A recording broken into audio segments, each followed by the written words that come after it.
Hello, everyone. Welcome to the Gifts of Wisdom Summit, featuring conversations from the authors of our newly published book, Gifts of Wisdom, Practices for Healing Empowerment, that I happen to be honored to be the lead author of. And this book was released last month, and it's already achieved international #1 bestseller status.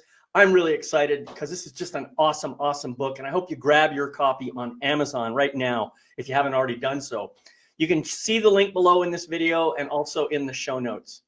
You know, this incredible collection showcases 22 authors, each of whom shared his or her inspiring story and some powerful practices to empower and uplift all of us. Today, I'm delighted to have a conversation called A Curious, Creative, Curated Consciousness. Today, with every loss Michol has experienced over the last few decades, she struggled to understand the waves of emotion that swept over her. Grief, coupled with trauma, drove her deeply into the self-help section of her favorite bookstore as she desperately sought solutions to the uncomfortable feelings she was facing. When in doubt, she kept herself busy to avoid confronting them. Yet some losses cannot be avoided or soothed by experience, busyness, or self-help material. Over the years, Michol has assembled a tool belt, which at times feels like an arsenal to help her navigate these challenges. And she wants to share it with you today. She has used creativity, curiosity, and mindfulness to carefully curate the consciousness she desired, one that acknowledges those uncomfortable feelings and processes them curiously and creatively in a fun and non-judgmental way. Now, I'd like to just introduce one of my co-host today, and one of the co-authors in this book, Susan Ernst. Please say hello to Susan. Thank you, David, very much. And it is my pleasure to introduce our featured author today, Michol Mae. Michol wrote chapter 22 of the Gifts of Wisdom. The title of her chapter is It Wasn't Your Fault, a preface to a possibly positive life for trauma survivors. Michol Mae is the founder of Lady Mae Impressions. A renegade artist, she weaves her wisdom, knowledge, and experiences into her artwork, novels, poetry, meditations, and music as a way to bring awareness to and normalize mental health. Welcome, Michol. Thank you so much for having me. I'm so honored to be here with you both today. And look, so is Mac here, who is sleeping all day, and I thought I was safe. Wonderful. And I can't close any of the doors here because when they put the carpet in, they did not shave the doors down, so none of the doors move. So I apologize. Oh, don't worry about it. Sometimes it's good to have cat energy around, you know? You know? So, Michol, first of all, I want to thank you so much for contributing chapter 22 to the book. I mean, it's a really, really powerful chapter, and I'm just so grateful that you were able to share that. Now, I know that you've done a number of books like this, and I think you've even had a couple of books of your own that you've published. So you've got some experience in writing. I guess what I'd like to know is, did you experience any surprise or special gift as a result of participating in this particular book that might have been maybe even different or similar to something you did before? You know what, David? I did. And I had a couple, to be honest with you. But one came during the editing process. So even within the same publisher, right, I've done a couple of these books now. And I heard back from someone, hey, very gently, she said, I noticed you don't write in first person. You know, why is that? You know, is it your trauma? You know, I'm just curious. And her curiosity made me curious enough to say, what would this chapter be like in first person? So I actually rewrote the whole chapter in first person. Oh my goodness. Sent it back to my editors. And I realized a couple of things in that moment. One, it changed the whole vibe of the chapter. And two, it made me realize that I was still hiding a little bit. Mm. And that kind of surprised me. I was a little bit surprised, you know, because I write and I put stuff out there, but you know, it did catch me by surprise. I mean, yes, the answer to her question was it is because of my trauma, but I've done a lot of work. So, you know how it is. Always you're always doing work, but sometimes you're kind of like, well, I did that. Didn't I do that already? So it sort of got me by surprise. Well, beautiful. And I know that writing in first person does involve a little more vulnerability than writing in third person or even second person, because you know you have to dig in and speak from the heart. It really does take a lot more effort and a little bit openness, don't you think? I think so. I think the other challenge I had with writing in first person was getting out of that frame of mind that it was me. Like I think I avoided it a long time because I felt like, oh, people are going to think I'm a narcissist, or people are going to think All right. who cares what they think? They're either going to take value or they're not going to take value. Right. But that was a challenge. And yes, being fully seen, being like, I'm owning this story. I'm no longer saying she went and did this or this girl, it was, I went through this, I lived through this, and that does take a lot more vulnerability. So beautiful. Well, thank you so much for doing that. I think it's just amazing that you listened to whoever this was that that asked you that question, and you literally rewrote your chapter. My goodness, you could actually now put on a terrific coaching program and using your first chapter and then the revised chapter to teach us all. That's fantastic. That's a good idea, changing perspective. What are you most excited about sharing with the audience today? There are so many things. But honestly, the one thing that I'm excited to share, and I think the whole reason behind this chapter for me, was to let people know that it doesn't matter what your past is, and it doesn't matter what your history is. A positive life is possible for you. And that's part of the reason that it got the title it got. But it's definitely,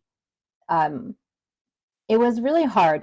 This chapter honestly was born out of a frustration from myself I was watching The Secret. It's a book and it's a Netflix documentary, sort of. And the guy said, everything in your life, the good or the bad, everything you drew to yourself. And I'm just going to be in your face about it because it's your fault. Basically, I'm summarizing, right? And I paused it and I had this moment, and I write about it in my chapter, where I'm like, hold on, because I'm a victim of childhood abuse, right? Like, and childhood sexual abuse. So for me, excuse me, sir, I most certainly was not thinking about this when I was 6, 7, 8 years old. Right. So I got a little frustrated because even though I was able to pause and take stock in this and say, well, do I agree with this or not? Because another great book I had already invested in was The 4 Agreements. What do I agree with?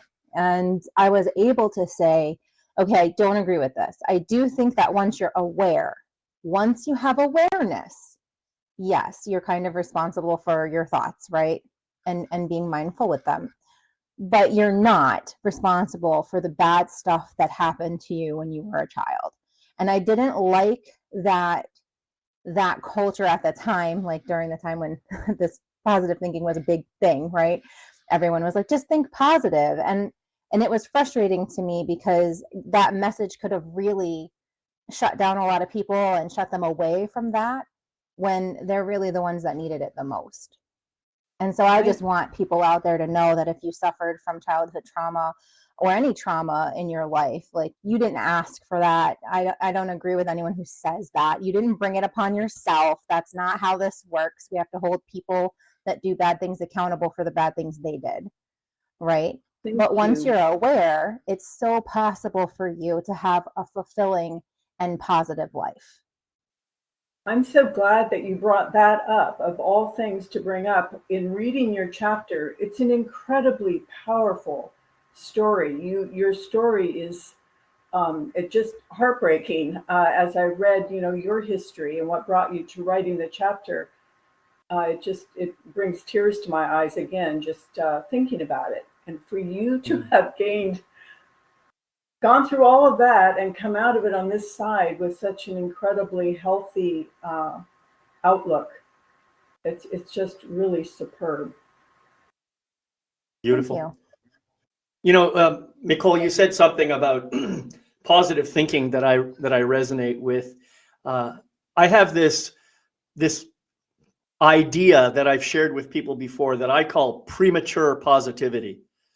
And it comes about because many of us are told, hey, you just got to have positive thoughts and everything will be all beautiful and, rose-colored glasses and all that kind of stuff. And I am always reminded of a teaching that I heard from a pretty brilliant man who said, you have to have this idea of tabula rasa, a clean slate. Because if you just start applying positive thinking without doing any of the deeper work underneath it, what you're basically doing is putting on a new suit after taking or before taking a shower.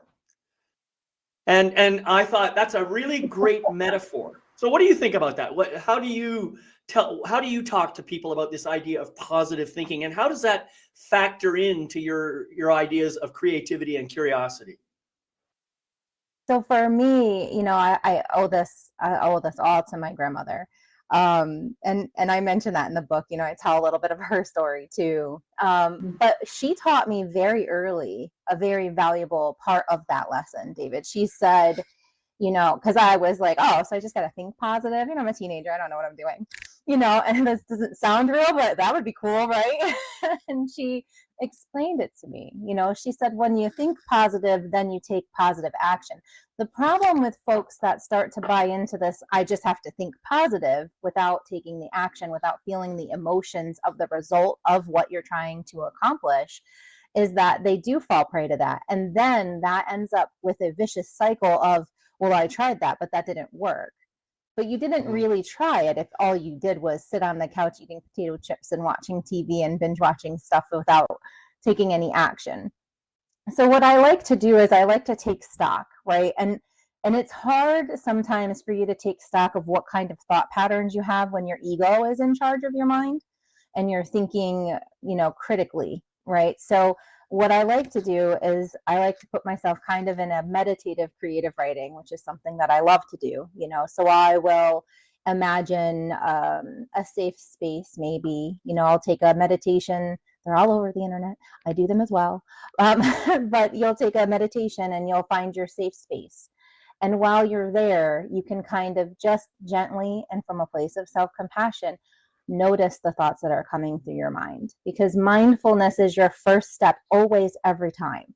What right. Am I thinking? What is going on? When you can get yourself into that space, even if you can't meditate, right? Even if you just write everything that's coming to your mind. Doesn't have to make sense. There's no pressure. It kind of shuts down the ego mind because it's not supposed to make sense, right? Oh, I'm just writing everything. And then later you can start to categorize it. Was this a positive thought or a negative thought or a neutral thought? And you can take it a step further and ask yourself why. Because what I think is a positive thought might be different than what David thinks is a positive thought or what Sue thinks is a positive thought, and the same with neutral and negative thoughts. And it's hard because sometimes I'm like, do I call it a negative thought? Because it's not, I don't know, it's not really. Like, everything is in balance. You're gonna have negative thoughts. That's the other misconception I dislike about positive thinking. It is not like you're not gonna have bad thoughts. You should see me in traffic. I have bad thoughts.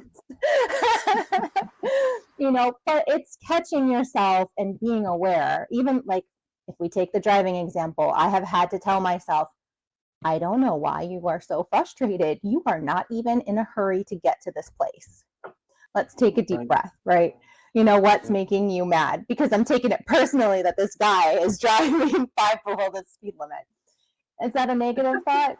Not really. It's just being mindful and aware that, hey, you're kind of taking this to a place that isn't serving you.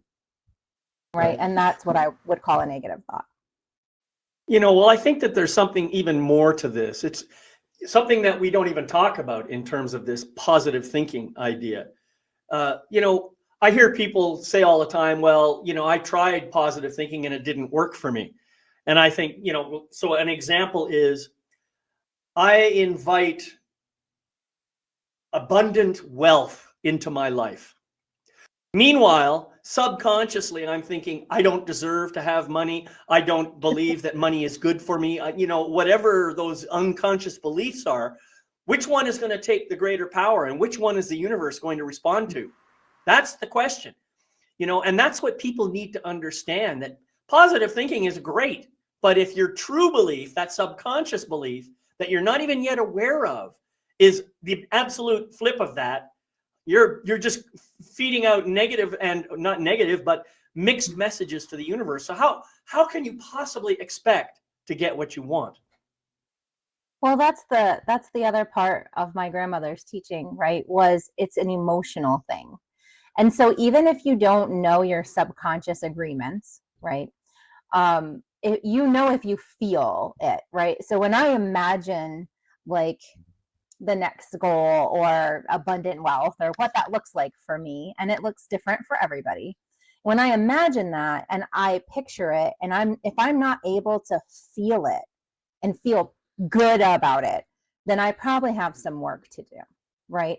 Because I grew up with money doesn't grow on trees. And there's all these other agreements that you might have had from your parents or your grandparents or whatever the case may be.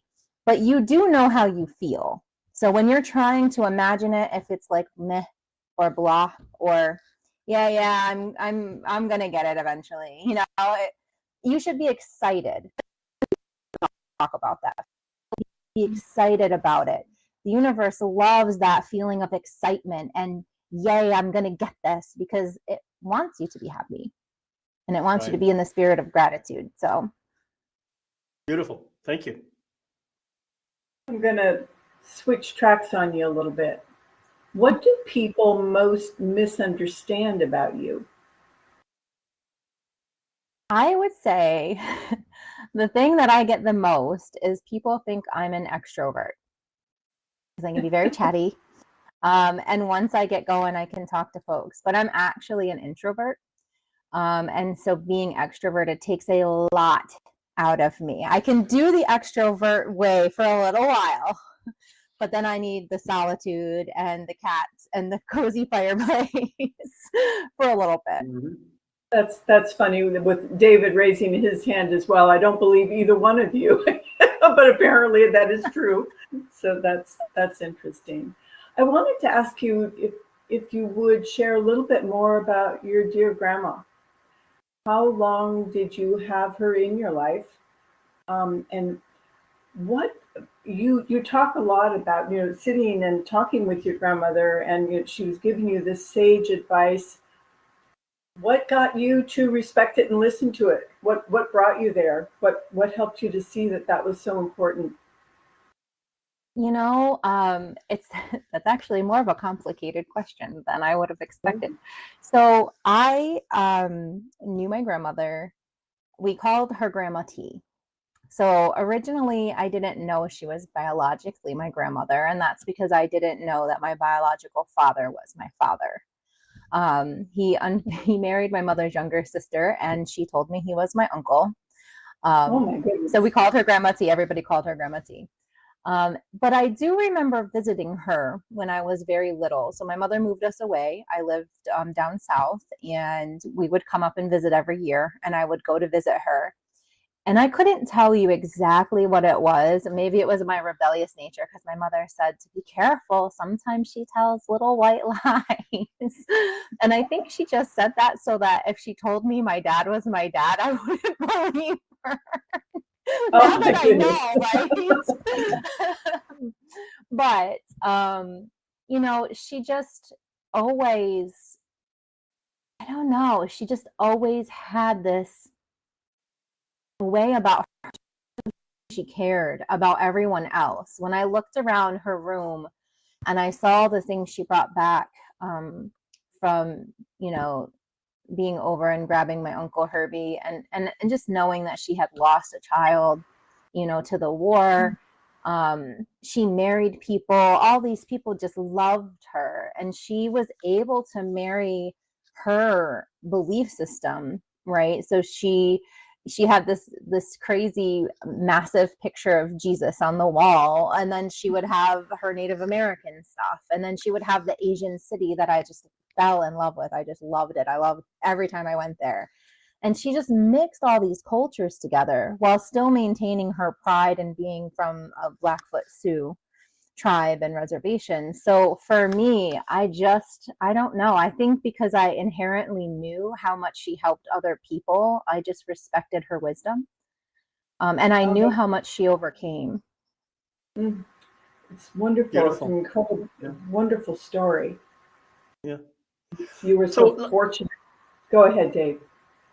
Yeah, I was just going to say, I hear about your father finding out in later life that he wasn't your uncle, but actually your father. I went through something similar to that in my own life, although, the circumstances are different, but, and you'll be able to read about it in my next book. But my point is, I know how much grief I have about not having my father's relationship as a result of all the weird machinations that my parents or my stepfather and my mother went through, and the stories that they made up in order to create this illusion of one big happy family. And so I'm just wondering, this is my curiosity now, did you find yourself feeling some sadness or grief or loss as a result of that? So my father, I definitely experienced a couple layers of grief when it came to it. So when I first found out, I was so angry that I wasn't told the truth. And I had this feeling of abandonment with my stepfather, because the only reason I found out the truth is because that relationship fell apart and he left. And then I built this image of my father and what he would be from a 13-year-old's perspective of this knight in shining armor, because that's what we think when we're that age. And that was really unfair for him, because I had just made him out to be something that there's just no way. And then I grieved, and I was so angry with him because why didn't you fight for me? I know full well how stubborn my mother and how difficult she could be, but still, why didn't you fight for me? And so I had that grief. And then, like any other thing with grief, right? We always grieve the could have, should have, would haves, right? I think it should have been this way, and it could have been this way. And those are really hard things to grieve, because it's just, yes, everyone deserves to have that wonderful, beautiful thing. And it is sad sometimes, and it's frustrating sometimes, but I wouldn't be who I was and who I am if I hadn't gone through what I did. So I do grieve it sometimes. I think the moment that I stopped really grieving that part was one day my dad actually took me aside and he said, "Daughter, I'm really sorry. I didn't really know how to handle the situation, and I didn't really know how to raise girls." And he gave me some background that I hadn't had before. And I really respected that, and I really appreciated it. And I think it was one of the first times that I started to understand that people, even your parents, have a history of their own and their own stuff that they had to survive. And, they're just doing the best that they can as well. And that was actually a pretty pinnacle part of my life, if I'm honest. Yeah, that's beautiful. And, I think on one hand, I think that's a real blessing that you did find out when you did. In my case, I never found out the truth about my father and that trilateral relationship until I was 50 years old. Oh, wow. So it was, it was within the last 21 years that I found out about it. And since then, my father and my stepfather have both passed, so I haven't really had much opportunity to resolve it with them. So, you know, I mean, I have to do this work on my own, right? And Yeah, so that's I really am grateful for you that you had the opportunity to do it with your father before, you know, that came to an end. Yes, no, thank you. I'm grateful for that as well. My stepfather has passed, and my mother passed when I was 15. So I understand what you mean. Like, I didn't have a chance to reconcile things with her. Like, why Right. this? Or I have so many questions I will never have the answer to. And I kind of get some of it through other family members' stories and things like that. But I understand where you're coming from, where like, I got to just do this work on my own. And, you know, I don't know. Looks like you've done some very good work. You, with all the various challenges that you have had in your life, which do you think has shaped you the most? You know, it's a really hard question because I've had a few really, really traumatic moments in my life that definitely shaped me. And I've had a few less traumatic moments as well. I actually joked with a friend, I have a fiction series that I'm writing, and I broke my experiences across several characters because I felt like it wouldn't be realistic to put them all on one character. That was a pretty eye-opening moment for me, by the way. But I would say, you know, there is no more transformative and impactful thing to survive than the loss of a child.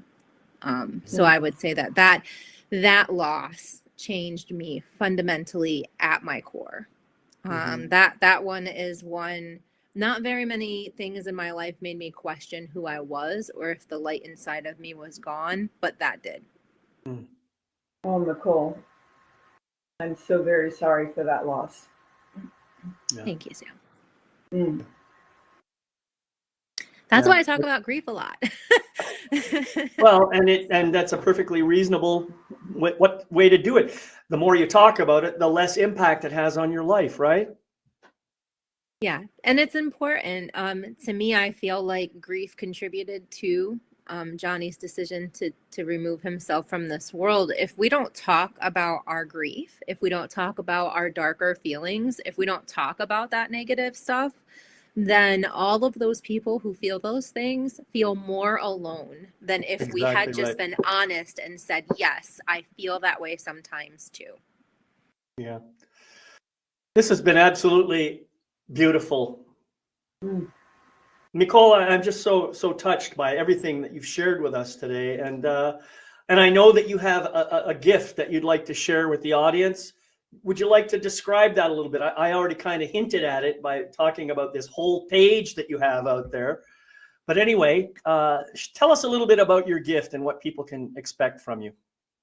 Yeah, so I do have a whole page that you can get to on my website. I do have, there are a couple of meditations that go along with the last chapter in the book that I was in. I also have a group meditative creative writing session that is available to you all. It is free. If it reaches capacity, don't worry. We will figure that out if we have to have more than one. And then I also gave a code, but I don't have it in front of me. But I did give David a code. Well, so I can put it in the comments. Just so you know, the link will be in the video and in the show notes, so people can find that, and I will include the discount code there as well. Perfect. And that discount code will get you the other session that's listed at the bottom of the page. That's really and awesome. That is a one-on-one. Yes. Right. Michol, let me ask you in closing, is there any gem of wisdom that you haven't shared yet that you would like to share with this audience? A gem of leftover wisdom. Nuggets. You know, just in case no one's ever said it, because I feel like this was one of the biggest gifts that I was ever given. You can do anything if you have the desire. If you have the desire to do it, you can do anything. that you put your mind to. That really does come down to putting your mind to it, but it comes to that desire. It has to burn in you that you can do anything. Yeah, Thank you. I agree with that. Thank you Well, very much. Sue, thank you for being here and sharing the hosting responsibilities with me. And Michol, thank you so much for sharing your heart and your soul with us. And I'm sure people are going to be heading over to your website and checking out some of those beautiful gifts. Again, thank you just so much for being here. Thank you so much for having me. It has been a wonderful project to be a part of.